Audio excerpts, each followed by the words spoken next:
Uh-oh, JD Vance is in trouble with the left over controversial comments, and guess what? They're not telling the whole truth.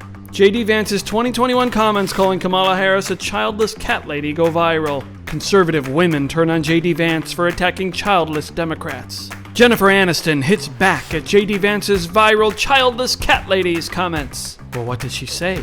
I truly can't believe this is coming from a potential VP of the United States. All I can say is, Mr. Vance, I pray that your daughter is fortunate enough to bear children of her own one day. I hope she will not need to turn to IVF as a second option, because you are trying to take that away from her too. Meghan McCain, one of my best friends, did rounds and rounds of unsuccessful IVF wanting to have a child. It is still painful to talk about.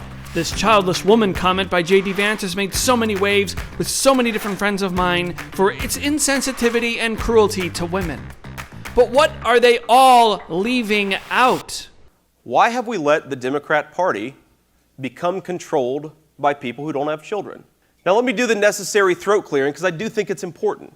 Look, a lot of people are unable to have kids for very complicated and important reasons. I know good friends of mine who have struggled to find the right girl, find the right guy. There are people, of course, for biological reasons, medical reasons, that can't have children. The target of these remarks is not them. It's important to point that out.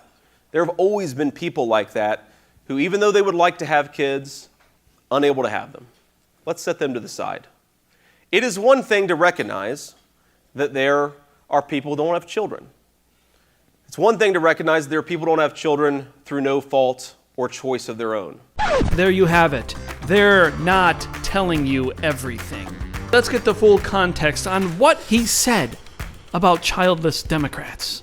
I want to take aim at the left, specifically the childless left, because I think the rejection of the American family is perhaps the most pernicious and most evil thing that the left has done in this country. What I was basically saying is that we're effectively run in this country via the Democrats, via our corporate oligarchs, by a bunch of childless cat ladies who are miserable at their own lives and the choices that they've made, and so they want to make the rest of the country miserable too. And it's just a basic fact. You look at Kamala Harris, Pete Buttigieg, AOC, the entire future of the Democrats is controlled by people without children.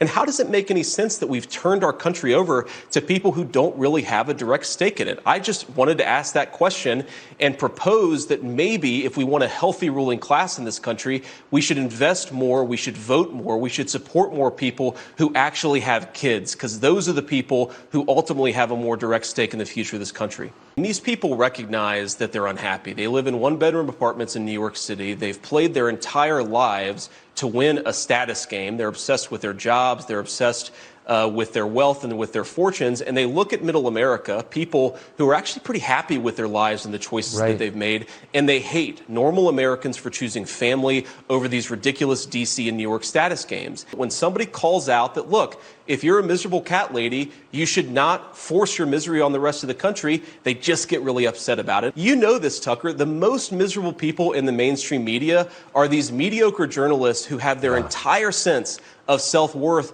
wrapped up in their crappy jobs instead of in their families. People who know where they came from, people who go home at night and see the face of a smiling kid, whatever their profession, I think they're happier, I think they're healthier, and they're going to be better prepared to actually lead this country. Kids are the ultimate way that we find healthy people, at least I think, self-meaning in life. Whether your own children, your grandchildren, your nieces and nephews, I'm going to go back to my two beautiful boys, my wife who loves me, and recognize that the most important thing in my life is going to be them. It will always be them. That recognition makes us healthier people. It makes us more stable people. And we should worry that in America, family formation, our birth rates, a ton of indicators of family health have collapsed. We should treat this as a crisis in this country. The fact that we're not having enough babies, the fact that we're not having enough children is a crisis in this country. We are not just worried about the lack of babies because it means our media is miserable and because it means our leaders are miserable. We're worried about babies because babies are good. And a country that has children is a healthy country that's worth living in. We care about children because we're not sociopaths and we don't want to live in a society of sociopaths. Viktor Orban, who is of course the bugaboo of nearly every liberal in the mainstream American media, has implemented a couple of policies that I think are really interesting. One of which is that in his country, they offer loans to new married couples that are forgiven at some point later if those couples eventually stay together and have children. Why can't we do that here?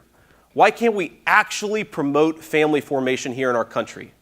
Why can't we give resources to parents who tell us the only reason they're not having kids is because they can't afford it? This is a civilizational crisis. And if we're not willing to spend resources to solve it, we're not serious about the very real problems that we face. So we should do it. We should give resources to parents who are going to have kids. We should make it easier to raise American families. And we should send the signal to the culture that we are the pro-family party and we're going to back it up with real policy.